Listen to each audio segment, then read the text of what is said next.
and welcome to Day Home Divas. I'm Joanne. I'm Cash. And I'm Sophia. Welcome back to Crystal Churcher, the co-chair of ACE, National, a Canadian Coalition of Childcare Operators. So welcome back, Crystal. Thank you, guys. So the government is covering 80% of the cost of each childcare space that qualifies. The province is tripling its yearly contribution from 250 million to 720 million. How sustainable is this program? Not sustainable. It's Right. never was sustainable. I think that's why you're seeing the changes in Alberta that we have. Not that I support them in any way, but you can only run at a deficit for so long, and you have to make cuts, which is going to trickle down to childcare. You're going to see that in the next year with childcare as well, that if we don't receive proper funding under a government program, corners will be cut and programs will be reduced, right? I mean, we've run multiple numbers on this just to understand like what the actual cost of quality regulated childcare is and where this is at. I mean, we're looking at if you're going to give core childcare core childcare programming under the funding model, which is where Alberta's going April 1st.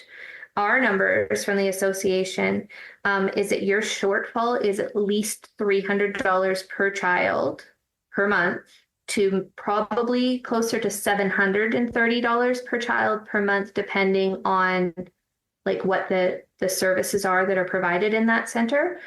So I think operators have been operating, trying to hold this together for 3 years. If we've been in this, most of us have drained savings and different things to keep going with this. And now we're in a situation where we can't. Right. And yeah, I think people are, I know it's not a thing. I know that people are making big cuts to programs and parents are going to be surprised. And I think, again, the government has failed us in standing at that podium and addressing this from parents to say, we're moving to a core childcare funding model April 1st. This isn't your full service childcare that you had up until April 1st. This is only for core services. No one has said that out loud, but that is what we are like as of Tuesday. We're all in a core childcare system in Alberta, and parents are going to be taking that out on the operators because the government hasn't properly educated them and informed them on the government's program. And I mean, I tell this to parents all the time. It's a discount airline system for childcare. That is what you're getting on April 1st. You are buying a ticket. You're getting a regulatory, safety measures to make sure you're safe. You get a seat. Do you want to check your bags? Do you want a bottle of water or food? Yeah, it's all costing you more because as operators, we get this funding based on this basic level. You're not funded anymore for meals. You're not funded for field trips or any extra, right? So they have done a good job. That's an excellent way to explain it to parents, because I know that just seeing on Facebook, like on some of the moms groups and stuff, there's a lot of confusion and a lot of frustration. And you're right, that's directed right to the providers. And I mean, it's not their fault, right? No. They're put in this position by our government. And it's also shocking to see the amount of people, especially with the election coming up, the amount of parents that are saying, I'm voting Liberal because they're going to keep the system. And misinformation, it's not understanding, because the government is not being transparent about the system at all. So I mean, it's just my personal opinion, but this system was always just about votes. It was always just about buying votes. It was never about the kids. It was never about families. It was purely for buying votes. Yeah. And it's heartbreaking to see as it rolls out all the kids that are going to be affected by this and all the families that are being affected by this. People need to really look into it a bit more. But unfortunately, even when they are looking into it, from what you see online, it's just the government saying, yep, this is a great program. This is benefiting everybody. There's no issues with this program whatsoever. And I feel like a lot of the times they're saying this is high quality standard of care. That's not true. It's not true at all. No. When you're taking the funding away, what the first thing that is affected is all the extras, right? No different than in the school system when the Yes. school's funding is gone. It's the music program, it's the art program, it's that all those little extras. And it's, it's the kids there again. It's the kids that are affected by that. It affects all the little extras, all the bonuses, all the, like from a provider's point of view, all the craft supplies that we usually buy, all the extra birthday parties and stuff that we throw for the kids, all those little extras are going to be the first to be taken away from them, which is unfair. It's horrible. And not to be political at all, like just trying to be super factual here. We have only one person, like only one candidate in our election who has said anything publicly about $10 a day childcare or childcare in any way since this campaign started. And that was Pierre Poilievre. He spoke for over 2 minutes on this system. And it was like taking words out of our mouth. These are things we have been asking for and trying to get people to acknowledge for 3 years. But what I found super interesting, because I did a variety of different interviews after that, is that the other side of things was instantly taking one word from that 2-minute speech and saying that it's taking this away because he's using the word flexible childcare. So he's taking away $10 a day childcare, which is the fear mongering, right? Like, let's not talk about the issues, because talk about the issues, you're taking it away from parents, right? Like, come on. But it's so ironic because if you actually look at understanding the CWELC, the Canada-wide Early Learning and Childcare Program, if you read the program, if you read Bill C-35 and the actual, foundation of this, flexibility is one of the pillars of this program. It's one of the things it was built on, and it's been just not implemented because, again, there's no money for it. Like, flexible childcare under the Liberal government program is 24-hour care. It's rural care for all areas of Canada, regardless of where families live. It's care for families that don't work traditional 9 to 5 hours. That's all listed in this program. That's not a conservative platform to steal it away. That is one of the foundations of this. But what we're seeing in Alberta is we've had creation of 24-hour care centers across the province since this opened, because they were funded under our space creation program. However, as of April 1st, under our new funding agreement, there's no funding for them and they're closing. So it's, that you can add all of these words in and all these intentions, but if you don't put money behind real money anywhere, right? Like, we've just funded these centers open across the province to support, families like in Fort McMurray who work shift work. And now we're not funding them because there's no money. Yeah. So it's just such a ridiculous, like you said, it's a buying of votes because, I had a meeting with the federal minister of Children's Services in the beginning of February, just before. So she's no longer our minister federally, but her Minister Suds, Jenna Suds. And one of the things that I learned from that meeting that is pivotal in understanding this program in Alberta right now is that the federal guidelines of this program do not allow for the provinces to means test this program or income testing. It has to be an equal program, not an equitable program. So everyone has to have access to the affordability measures under this program, the $15 a day or the $10 a day or whatever the province is at. Everybody has to have access to that, not based on income or means. So if you're not income testing this and your country is running at a $600 billion deficit and taxpayers are paying 42% of your household income to taxes, how are we funding it? Is it the best use of public money? Because a government funded program is a publicly funded program. We're paying for this, not the government. And why are we paying for $15 a day childcare in Alberta for someone who makes $700,000 in their house? Exactly. It doesn't make sense to me, right? But the federal government has put that restriction on this program for the provinces. So again, why? It's a huge waste, right? It's a huge waste. And I don't see how people cannot understand that. But they don't have the facts, right? It's really hard this is a complicated issue. The agreements are complicated. It's very difficult. Like I've tried to cut this down to like a 2 minute like elevator speech over 3 years. It's so hard to get parents to Yeah, understand. I always say, like in our parent webinars, regardless of what you leave with, like you can hate everything we're saying. You can be like, you're stealing this $10 a day program away from me. That's totally fine. If that's your belief and that's the path you're going to go down with the information that we're sharing with you, great. But I will just ask you to like take 10 minutes out of your week and talk to your child care operator. Have a real conversation with them. Don't talk to childcare now. Don't talk to like your MLA. Actually go in and talk to someone who works in childcare and ask them how this is working. Ask them what it's going to be like in a year in their center. What programs are they cutting?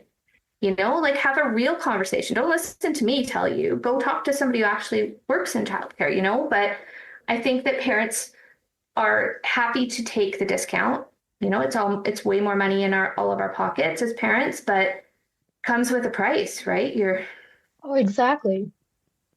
And I mean, it's like they don't realize this money has to come from somewhere, right? Oh, They yeah. just, it's the magic money pot of the government that's just paying for all this stuff. You pay it back Yeah, in your taxes, you do. so what is the point? It's just not how it should work at all, right? It should be for those that need it are the ones that get it. And if you don't Yeah, need it, you wouldn't have all families go to the food bank just to keep it fair. yeah, If you don't need the food bank, you don't go to the food bank. You, exactly. right? Why would you? So programs like this are out there to let's pay for everyone's daycare. Well, hold on. Maybe Mhm. we could instead of paying for everyone's daycare, let's put some of that money back into education. Let's put some of that money back Yeah, into healthcare, right? I mean, everybody, absolutely everybody could end up using the emergency room. Why not fund that, absolutely. Yeah, right? yeah. So I think a lot of people are misguided and misinformed. And there again, because the government is not sharing this information No, transparently, right? no. I mean, we've had a lot of social programs roll out in the last decade, right? I don't think any of the other ones are non-means tested like childcare is. So Right. you know, your dental program, your pharmacare program, all have income requirements on them, but childcare doesn't because I don't know. And I Yeah. mean, this is my own personal belief too, is that if you allow people to have a good standard of living and you're not taxing them to death and, you know, affordability isn't such a high thing, people will take ownership of those kind of things for their families, childcare, Exactly. dental care, you know, if we give people back control of those, you know, those choices and those care options and they have the money because they're living in a more affordable climate across Canada and they're not paying so much in taxes, then we're not having to have these programs funded at the levels that we are right now. And I think, you know, I have 2 children and it terrifies me to see that level of government control in my family with these kind of programs. Like I would much rather have that control for myself to choose a center or a type of childcare that actually works for my children. My Yeah. children are two totally different personalities, and you know, my daughter thrived in a daycare kind of school type program, and my son thrived in a small day home. Like two totally different personalities, but they needed a space that worked for them, right? Yeah. And yeah, this is not that. This is public school system for childcare, and I think we just have to ask ourselves, how well is that system working? Why are we doing this again? Like, why are we repeating the Exactly. same problems over and over again? Yeah. Yeah, for sure. As providers, we see the flaws in both the $10 a day system Justin Trudeau started 25. What do you think the flaws in the systems are, and do you think either one is a better fit? That's a tough one. I mean, I think the flaws in both are that we have government departments who are creating and implementing care systems like childcare without engagement from the sector and real stakeholders like parents in this to create these things. So I think when you do that, it's never going to roll out successful because you don't know how it's supposed to be working and how it is working. I think I've talked a lot about the federal flaws of our $10 a day program, but this new flat fee, it's hard. So from like an operator standpoint, when I look at the other provinces that have, like, in each of the provinces under the federal agreement, there's certain requirements. One of them is that we get to a cost control framework portion of it. This in Alberta, the flat fee, the April 1st agreement, is our cost control framework portion of the federal agreement. Ontario introduced theirs in January, and it is an absolute dumpster fire. The agreement is 74 pages long. It is really, really restrictive on centers. It's horrible.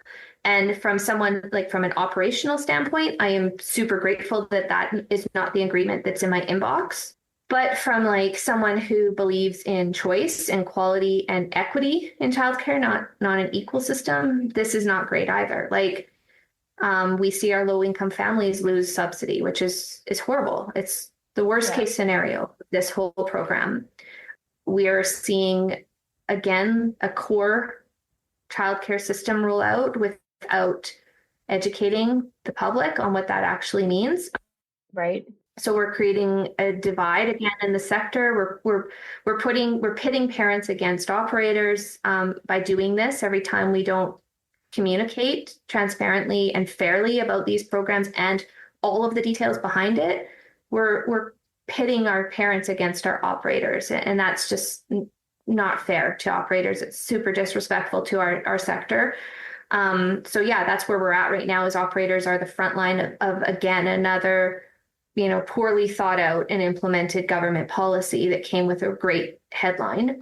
It's I can't 100% speak on day homes, but I know as preschools, again, it's not an equitable system. It's really difficult. Like, we're not seeing the same level of funding.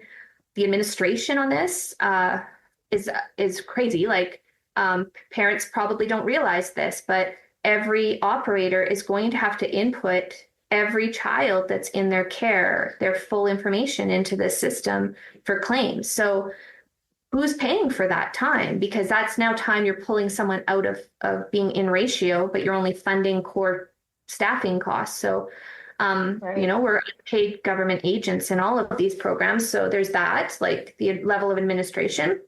My center has over 100 children. Someone's going to have to input every child's name, birth date, address into some system, which hopefully actually works, because again, if they haven't tested this out, it'll probably crash or glitch or something like the rest of the claim systems, right?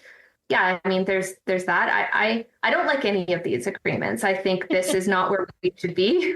Right. I'm definitely like a free market person who believes that parents know their children better than anybody else, and this money is supposed to be for parents. So let's give it to the parents and let them use it how they want to and how they know is going to be best for their child. And none of this other stuff, we wouldn't need these agreements. So exactly. I think I think too, like the quality part of this is it's really easy for other associations and different federal parties to say, like, for-profit operators are greedy, or if we have a free market or a market-based childcare system, it comes with all of these flaws, right? However, when you take access away, you take choice away from families. So we've created an accessibility crisis under these programs. So parents are either in line, 500, 700,000 people in line for a daycare space, or they're going to take whatever new center opens, regardless of that operator's expertise or quality of care or proven track record or anything, because that's the only space they can get. And we had a situation in Calgary where there was some horrible abuse in a center. And one of the families there had reached out to us as an association and said, what am I supposed to do? The center's closed. I have nowhere for my daughter to go. There's no spaces. I don't know what to do. I've had her on wait lists for 2 years for these other centers.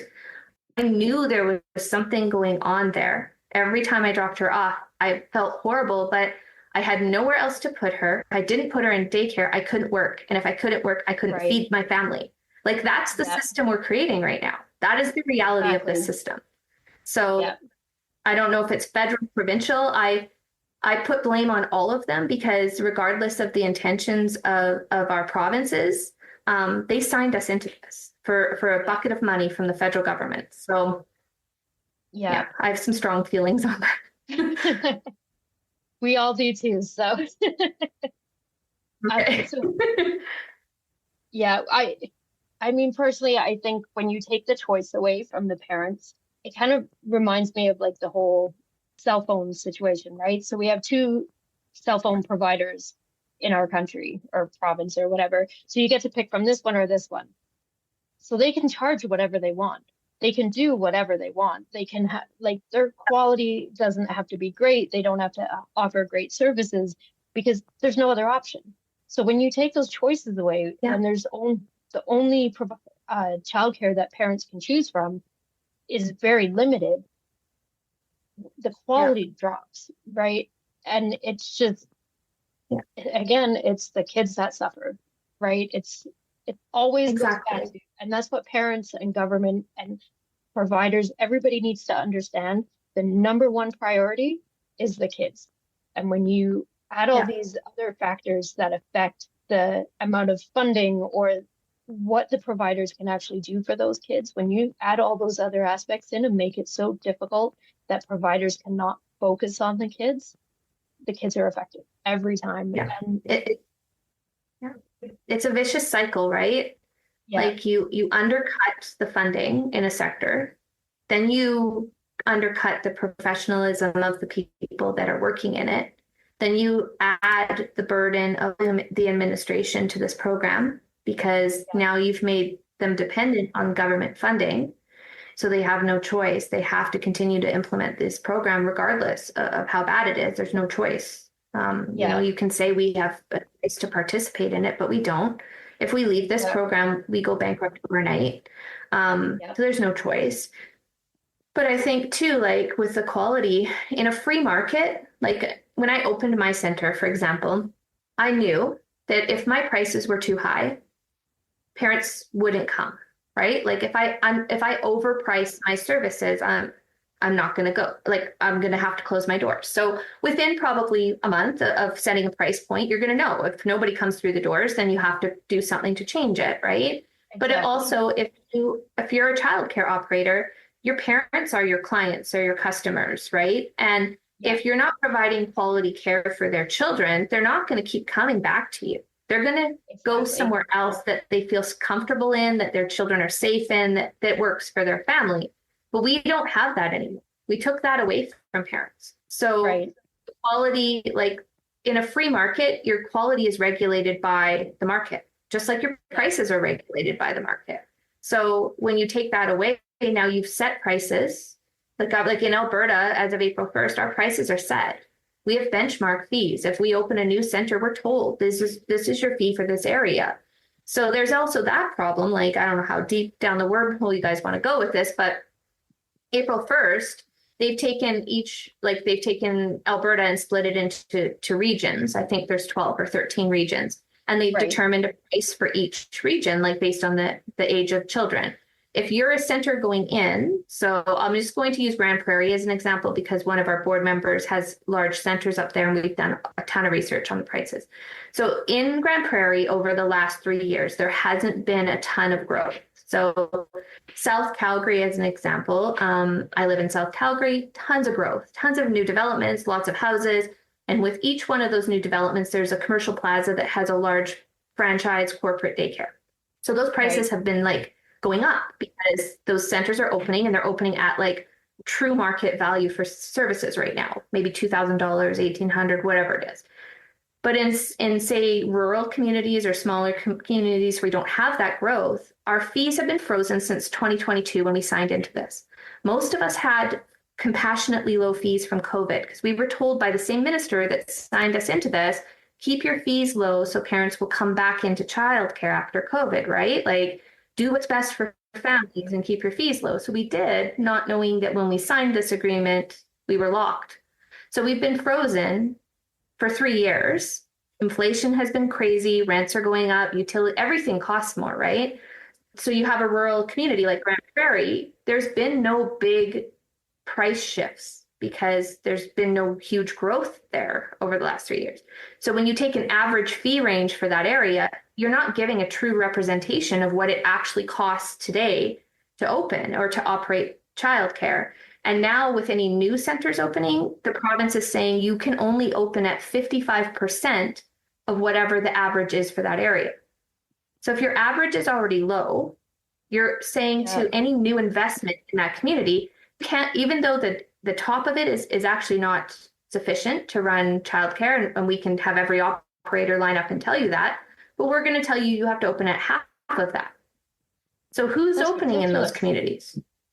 It's ridiculous. You are actually undervaluing the services in that community, because the only people who are going to open a center in those areas where the fees don't reflect true costs are going to be doing it either because they have no idea the cost, which means they're going to open and they're going to pour all their money into it and they're going to go out in 6 months because they can't afford to, or they think they can do it for such a cheap bottom discount cost, they can make ends meet at those benchmarks. But what's the quality of care in those centers then? Like, it's such a bad design, right?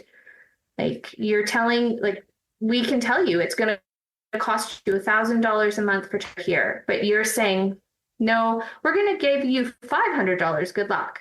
Like, it's so bad. So we have a year of this agreement in Alberta, 1 year. Yeah. Do you think that they're going to be saving the funds by bringing in people that are willing to work for less? I think that if you're opening in a community where the benchmark fees are not realistic of true costs, you are either coming in totally full, eyes wide open, knowing, and you have ways to cut costs with staffing. Maybe you have ways to cut costs with like your resources and just bare minimum, right? Or you are going in with really good intentions, maybe, and you're putting your life savings into a center without understanding the actual cost, which I think is like, those are our two operators right now, like we talked about, right? Like, you have your maybe business-minded people who think they can do it for a lot less and like, or whatever, or you have your people that are coming in with no business background or operational understanding of childcare, and you're signing your life away on these leases too. Like, one thing I always say in these meetings with the province is that there's real people behind these policies. When we sign commercial leases, like when I signed my lease for my center, I had to sign a personal guarantee for my assets. So if my center goes under, my family loses everything. Right. Right? Like, that's not unusual. That is probably the majority of owner operators have their houses attached to their centers on some level. And if you're doing that right now, like I just said this in our operators meeting recently, if you are a for-profit center and you're opening under this program, you are crazy. I would not put a cent of my own personal investment into childcare right now. Oh, exactly. And I mean, how many other businesses have to do that? Like, what other, right? So why? We were like an easy mark for takeover, right? Yeah. Female-led industry that is too busy on the floor with children to read the small print in these agreements. We had no representation or advocacy behind us. The associations that represent childcare are focused either on the educator portion of the sector, which is fine, or they're working actively against, there's certain ideology around whatever they're advocating for, and they want to see a nonprofit public school model in this. So we were set up for failure. This was an easy takeover. I don't think they expected any pushback. And I think if anything that we could have done for ACE, like, I will feel great to know that we did push back and there was like some changes because of that. Because right now, I think we would have had nothing. Like, we would have all lost our private investments in childcare. I think we'd be further down into an Ontario model right now in Alberta if we hadn't stood up. But yeah, it's a disaster. That's a good point that you brought up about that it's a female dominated industry. How much do you think that plays a part to the government putting in these programs and not expecting the pushback because it's a female dominated industry? I think it's huge.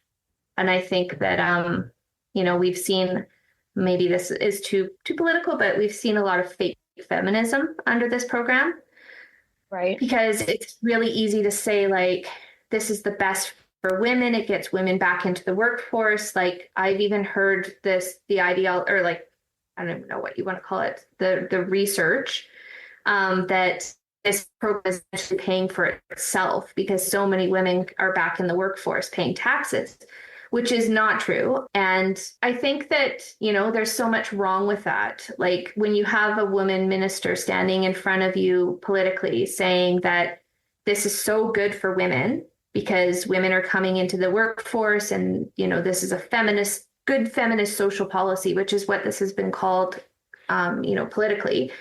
Yeah. It's so gross because you have a women-led industry that is losing everything under a good feminist social policy. So you're rolling out good feminist social policy on the backs of a woman-led sector, which is so hypocritical and disgusting to me. And I take major issue with that, because I think that we should be supporting women in entrepreneurial ventures, and women-led industries should be supported, not torn down to steal. Like, I have always felt that my center was being expropriated under this program. And we've offered that to the Liberal government at any point: come and buy our spaces from us. Instead of taking them away slowly like this, just pay us for them. But there's no regard for that. Private for-profit businesses under this agreement, and federally, even provincially at times, we've been targeted, we've been slandered, we've been discredited in parliament committees and Senate committees because we are in a space that is wanting to be now public, and we privately invested in it. Well, I mean, Yeah. I'm an Alberta, so I have major issues with that. I think that entrepreneurial spirit is really important. And, that is one thing that fueled me in doing this, is that I have a daughter, and she's worked with me in my center since she was like 2 years old. And I wanted to see her. I wanted her to see me standing up for this. Like, we built this, right? And it's so important. But no, I think it's just, and we're easy mark. Like, a lot of us are, I think the stat for childcare is about like 70%, if not higher, are owner operators. So, most of us are like educators, teachers, social workers, moms who've come into this because we really wanted to bring whatever we were passionate about or our skills to our communities. We weren't watching the political landscape when this rolled out. And, we did what we were told, which was sign here because it's good for families and children, which is why we're here. It's because we want to serve families and children. We were taken advantage of. Well, and it's hard too when a person in a position of power, I remember when Justin Trudeau first started saying that this is empowering women, this is getting women back into the workforce. And I remember just for a second, like, wow, he really, and I was like, wait a minute, hang on, let's just, before I jump on that, let's just, maybe check into it. But it's easy to be fooled by that, right? As soon as you see the person in power saying we're here to fight for women, and you're in that woman dominated industry, it takes a second, but we really fall for it initially. And then sadly, so many people have continue to fall for it because they're not willing to do the research to find out exactly what the program is.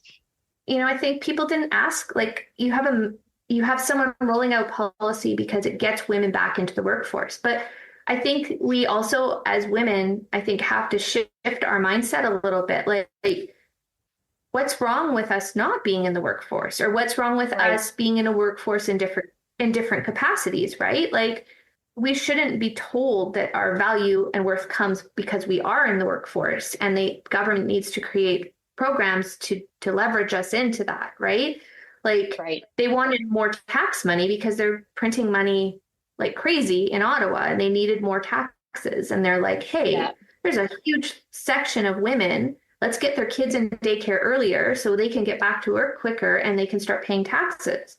Yeah. I mean, under the false guise of we are here to support women. yeah, we're empowering you, right? Like, yeah. no, you're not. Like, you're putting me, like, my children maybe need me at home, or I have a home-based business, or like there's value in all of those things. And Yeah. Again, it all goes back to choice and government interference in our families and our values, right? Yeah. But And that leads actually great into my next question. So we have seen that there are many parents who don't need full-time childcare, but are now using full-time care because that's the only way for them to keep their spot at a daycare or a day home, which is costing the government, therefore, us as the taxpayers, more, but also taking the moms away from their kids, because as the daycare centers or providers, they're already losing money. So the best way for them to try and not lose money is to keep the full-time kids' spaces full and not lose that extra by taking on a part-time kid. So do you think this could have been prevented if by the funds going directly to the parents versus going to the providers? 100%. And I think that it could continue to be prevented if we had real engagement with operators and an understanding. I think that our province had no idea how spaces work in childcare, and that a lot of us have two families in a space or whatever, right? And that preschools often have 4 or 5 families that run through one space. So when they funded this program based on spaces and not children, and no understanding of that, they were overfunding. Like, they probably had a budget of this amount and they suddenly realized that, like, wait a minute, like, I'll just use mine as an example. I have 31 spaces under my license. I can run 124 families through those 31 spaces. So Right. if you're funding my program, but you've only budgeted for 31 spaces, you're in for a big surprise when the bill comes, right? And I'm not alone in doing it that way. So I think the average daycare center runs at about 20% over spaces too. So I think they're scrambling. I know they're scrambling to try and figure out how to do this, which is why they're moving in Alberta to attaching funding to a child's, like, an ID. That's why we have to input all of this information. The concern I have with that, and I don't think government should be paying for people to use full-time spaces if they're not using it. I think parents need to find a childcare option that works for what they actually need. But how do we go back on this now? Because if you are, like, if you're coming into a daycare center where they only offer full-time, are you telling them as a government you have to offer part-time? Or are you taking away funding from families if they're not using a certain amount of hours in that center? And then, like, there's just so much gray area because, again, they didn't talk to anybody when they developed this. So, like, hypothetically, this is a big hot topic right now in daycare and childcare, is these, like, enrollment versus spaces. Because coming April 1st, if I have 10 families in my daycare center that are using 99 hours or 70 hours, and they're getting $326, or they have to pay $326 for that space based on $15 a day, because I only offer full-time, are they, like, is the government funding them that amount, like the 80%, or are they going to start to claw back that money once they start seeing the enrollment? And then how do I communicate that with parents? Because, like, it's just such a gray area, right? It's going to fall on the operators because most of us have a business model and a business plan that we follow. So if the government comes in and says that you have full-time only, but we're not paying you for families that are not attending X amount, how much notice are they going to give centers? And are they going to communicate that with parents? Because then parents will have to go find more care. Because what's going to happen, the daycare centers are not going to take part-time enrollment without payment. So either the parents have to pay more to hold that space, or the government has to fund it. And nobody has thought about that, right? There's no plan. So you can't take away that income from the center, especially under a core model. I don't know. It's a mess. I hope that it actually spreads enrollment again, because we've seen preschools closing because, again, it was cheaper to have full-time care. So a lot of our flexible options have closed. So hopefully it spreads it out and people find a place that meets their enrollment. I hope the government talks to some operators. Right. Yeah. There's been a lot of parents that have said, well, why would I pay for preschool that's, a couple of hours 2 or 3 times a week when I could pay less and have them in daycare full time. But if you Totally. don't And require that, why are we as a taxpayer, why are we paying for that? exactly, right? Right? Like it doesn't make sense. Again, it's just again another flawed, not understanding the system of how things work. And again, I think if it's not rolled out properly, we're going to see what happened with our high needs children happen to people who need part-time care or who are needing less than 100 hours. If you're not meeting that 100 hours, you're either going to be paying to hold that space, but operators are not clear on if they're even allowed to charge parents for that under this agreement, then they're going to be pushed out, because why would our business model, when we only can have so many spaces, allow for us to not charge the cost of those spaces, right? So people with part-time needs are going to be pushed, and they're going to have to be looking for centers that will take them, which may not be the ones that they would choose first, or they're going to be on a line somewhere waiting for a space. So I hope there's a plan in the works for April 1st that I just am not aware of. But what are your thoughts on the supplemental fees? I know it's a gray area. I know. Kind of like a hit or miss, but. So the first time this was presented to me was like October 2023 with a different minister than we have now. And I was in a meeting with them, and they were like, we have some great news. You guys are going to be so happy about this. I've learned in government, when they say that means we're totally not going to be on the same page and this is going to be disaster. But at this time I was still super optimistic. And he says, we're going to let you guys charge for enhanced services. It used to be called enhanced services. I'm like, okay, what does that mean? He's like, well, we're going to pay for the core childcare costs. You guys get to charge the parents for everything else. And I'm like, and this is not good news.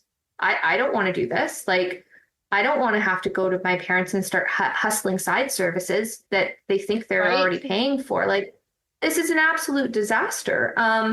Don't do this. And we've been fighting about this for 2 years, and here we are, it just rolled out. So, I mean, I think there's so many bad things about this. I don't know. I'm like on two things. I feel like from the political side of things, this is better than other provinces' agreements like Ontario. So maybe a best case situation of a really bad program, if I'm going to give it any credibility. I think that it is going to make parents, the positive is it's going to put some value back into services for parents. It's going to be really hard on our operators to be the front of this again. But I think it's going to be a big, like, in your face to parents of what the true costs of these services are and how much our operators have been fronting of this program so you could have these and your children could experience all of this in care. But I think there's so much that could go wrong with this. And I've seen it like on mom groups already and different, platforms where parents are like, my center is charging for this and they're totally gouging me, and they're upset by it, and rightfully so, because they had zero warning and they still have no explanation about it. But I think, like I always say to parents in those platforms, let's shift your perspective for a second here. Like, this is a core childcare funding model. It's not what you had April 1st now. And the government is only funding 80% of core childcare costs. Let's talk about what that actually means. And then ask yourself, like, could you, how can you expect your operator for 80% of basic costs to still provide meals, to provide field trips, to provide one-on-one support, or all of those extra things? And I think it's going to be a bit of a tough thing here, but I'm hoping that we'll get some of our value back in our sector.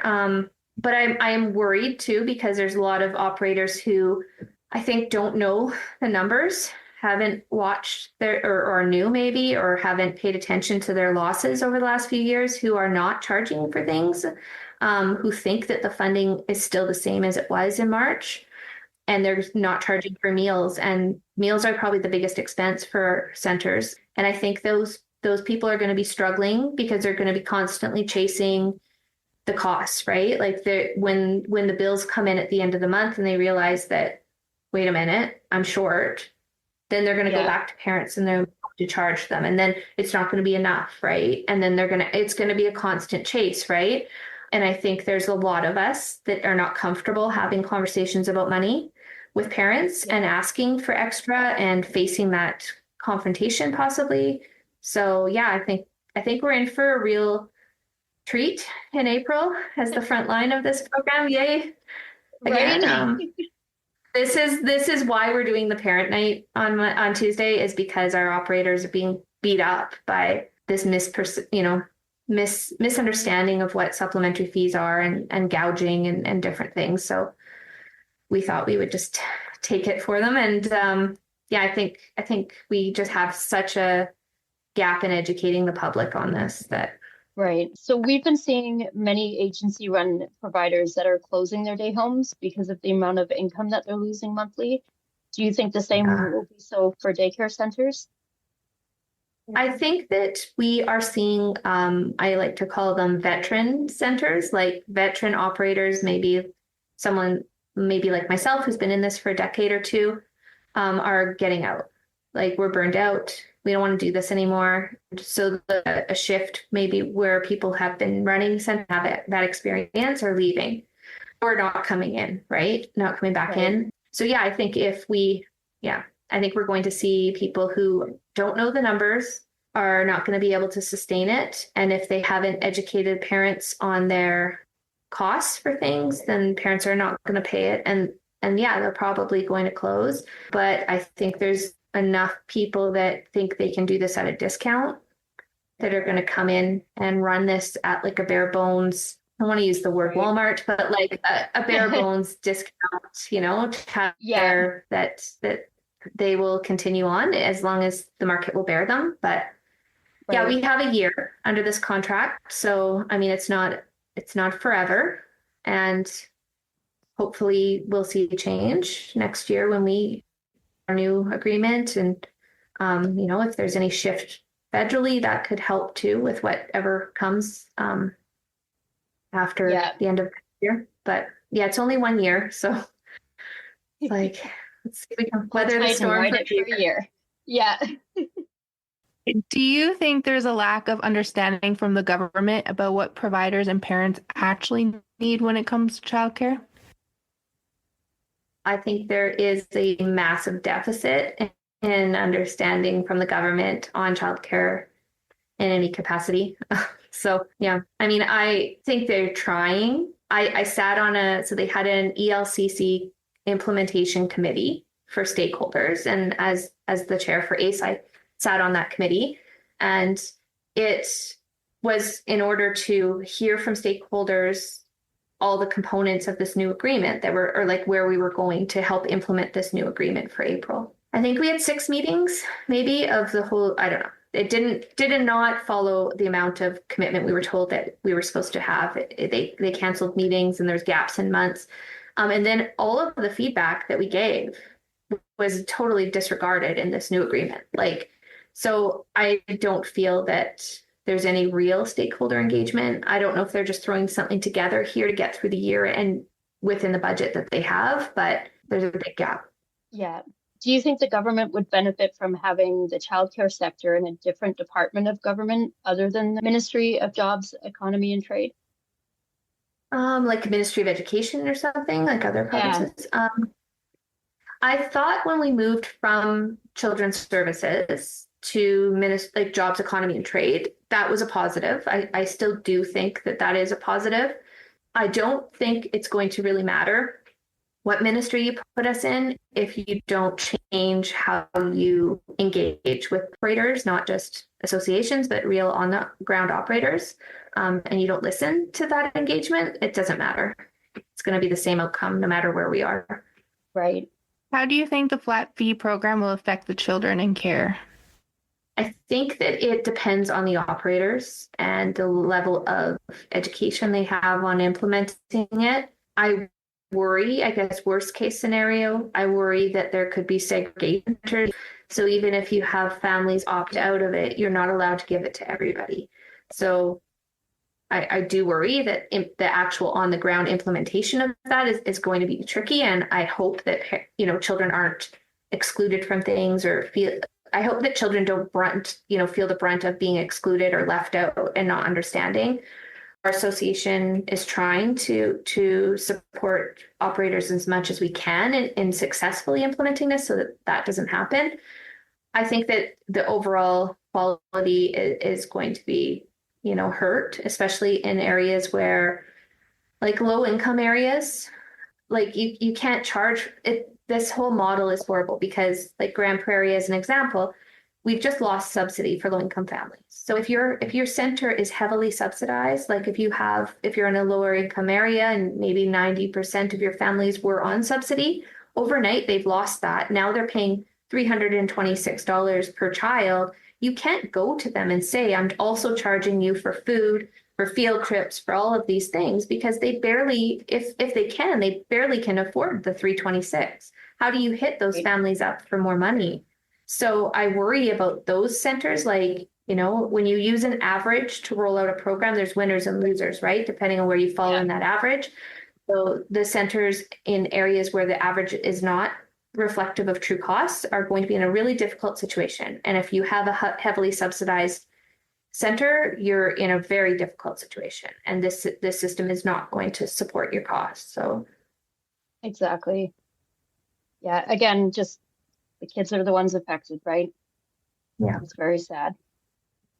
So there are so many new daycare centers popping up everywhere, many of which are in industrial areas or strip malls with their outdoor spaces and parking lots. Do you think the standards of care are being lowered to allow these new centers to be opening? I mean, our regulations are the same. Right. So, I haven't changed the regulations for quality. We don't have a marker of quality in Canada. So we don't have a system outside of regulations that gauges quality. And unfortunately, when you take away free market, which would, ensure that quality, because parents wouldn't come to a center if the playground was in a parking lot, if that was a problem for the parents and that didn't meet their standards of care, they wouldn't choose that center, right? Right. But now they have to because they don't have any access to anywhere else. So, I think that we've put ourselves in a really difficult position, and we're also looking at creating as many spaces as fast as we can to get more government funding federally. So yeah, we're pumping centers out as fast as we possibly can. We're not vetting people, and the systems for quality, like the systems for ensuring that people are operating are outdated, I guess, to what where we're at right now. So I think if we're going to have a government funded system with no free market that would regulate quality and competition, then we have to have stronger quality measures in place because the free market's not there to do that for us. Right. Do you work with any other childcare groups like ADSN, Alberta Day Home Support Network? We don't work with ADSN. Not for any reason. We should probably reach out to them. But yeah, we do. We're always open.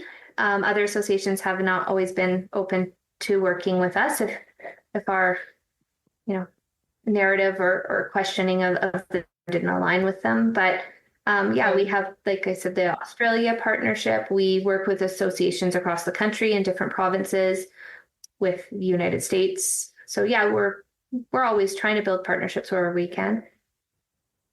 How is ACE different from ADSN? I don't know much about ADSN, so okay. No, fair enough. I have sat on a committee with their chair, but outside of that, I don't know much about their structure or anything. So I'm sorry. Okay, no, fair enough. So I've noticed they bring you guys up, so I was just curious if is it a negative connotation or is it? There's sometimes some undertones, I guess. So I just thought maybe there was some situation or something like working there, but nope, fair enough. I think, and not reflective of ADSN in any way, but I think we have had experiences with other associations that, don't like that we are here, don't like the pushback on this program. And maybe the questioning, like a lot of us started with memberships in certain associations. And, I know for myself, I was a very proud member of another association in Alberta. And when the agreement was in my inbox originally in that Christmas of 2021, I reached out asking questions. Nobody would reply. No replies to emails. Nobody would answer the phone calls. Then, their statements publicly were like, this is great. You have to sign this. There was no opportunity for conversation or support for me as a member. I felt like it's easy to take membership from people and then not represent them in any way. So I feel like ACE has a lot of people that have pushed back on, like, what am I actually paying for? You are not just not doing anything, because there's some that just don't do anything, but you're actively advocating against my business model in this space, but you just took my membership fee. Like, that doesn't make sense to me. So there's associations that definitely don't like us. And that's okay. I think that we need to shake things up in childcare, and things have gotten very stale, and we have had associations across the country that led us like sheep into this agreement. And I think people need to start thinking critically. So I hope ACE can do that for them. You are also the founder of the Churcher Group. Can you tell us a little bit about that? The Churcher Group is a consulting company that I started actually after I decided not to open my second center in Calgary. I had the opportunity to open a childcare license and different programs with a private school in Calgary. And that's kind of how the Churcher Group got started. So I helped people navigate the grants, like space creation grants, inclusive funding grants. And then it's kind of evolved over the last year. We do workshops for operators. We do non-compliance workshops when people are told that they have to go get training that they can't find training for. We help with the operational side. So it's a private business, but I do as much as I can to support people and, help them so that if they are opening childcare centers or coming into the space, they're informed and have support so they can have quality care and meet regulations and everything that goes with it. So it's really what it is different supports for the operational side of childcare. Nice. I'm going to say his name wrong, but so Pierre Olivier, I never get that right. Anyway, made a statement saying his government would address the cost of availability of childcare by removing bureaucracy to give flexibility to families. So while honoring the agreements on childcare with the provinces, we're going to give the freedom and flexibility to the parents, providers, and provinces to support the childcare of all kinds. We should support all childcare options. Do you think there's a chance that positive change might actually be made? I'm always optimistic.